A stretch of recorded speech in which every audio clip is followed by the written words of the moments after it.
Many of us have been wondering if the length of power outages during February's deadly winter storm was the same for everyone. KENS 5 consumer reporter Nicole Kahn looked at zip code data to get answers.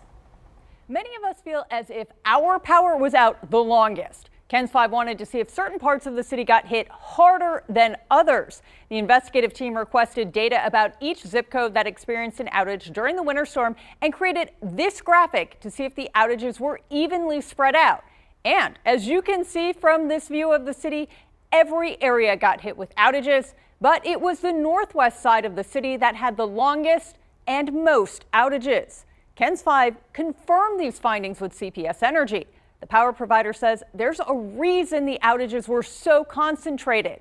CPS Energy explained in a statement, the expansion of distribution circuits across our community happened organically as San Antonio grew to become the 7th largest city in the nation. Much of this growth to date has occurred in the northern parts of our service area, which have longer individual circuits with higher volumes of megawatts capacity. Those higher volume circuits align to where significant energy reductions could be achieved to address the mandatory, rapid, and unprecedented load shed instructions from ERCOT. Keep in mind, some other areas also experienced outages for reasons other than mandated load shedding, like damage to equipment from the storm. Other areas maintained power because they were linked to a critical circuit that is not turned off during rolling outages. Nicole Kahn, KENS 5, Eyewitness News.